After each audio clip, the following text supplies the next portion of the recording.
Hello, હું છું રેશમા ભટ્ટ સુરતથી. ફિલિંગ્સ મેગેઝિન દ્વારા માતૃદિન નિમિત્તે માતાના સંસ્મરણો સાથેનો એક વિડીયો અહીંયા શેર કરું છું.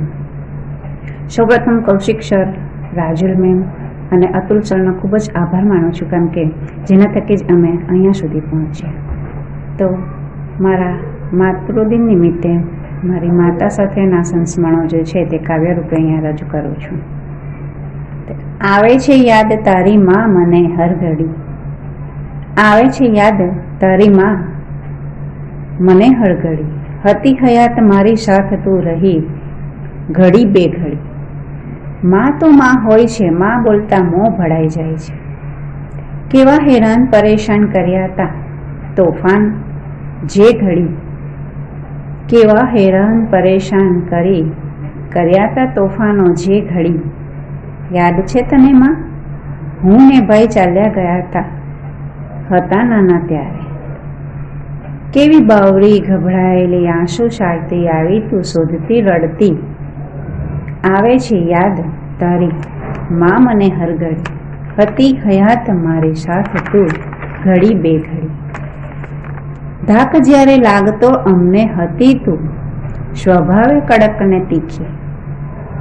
કેવા સંતાઈ ગયા હતા અમે તે ઘડી. બીજું પણ યાદ આવ્યું ઘણું.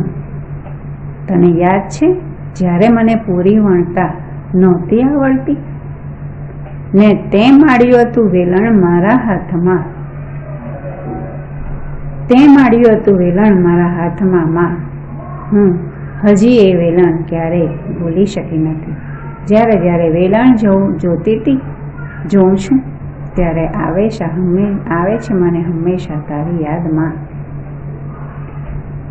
ને યાદ સાથે બાકી રહી મા વગરની જિંદગી જીવી જ્યારે, ત્યારે તે હિંમત આપી સંસ્મરણો બની.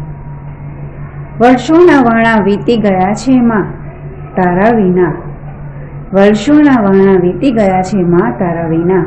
ખોટ સાલે છે માં તારી પડે પર મને તો હવે. રાખી હૈયાની હામને યાદ કરી ધરપત મેળવી લઉં છું. મારી માને હું હૃદયથી ભાવાંજલિ અર્પું છું. આવે છે યાદ તારી માં મને કહીએ હર ઘડી. દીકરી જ્યારે સાસરે જાય છે, નાનપણથી મોટી થઈને પારકે ઘરે જાય છે, ત્યારે માની યાદો હંમેશા એની સાથે હોય છે. અને ત્યાં માનું પલ્લું એ ઝંખે છે, માનો સાથ ઝંખે છે.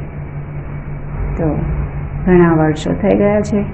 હું મા વગર મારી મા હયાત નથી, તેથી હું હૃદયથી એને ભાવાંજલિ અર્પું છું.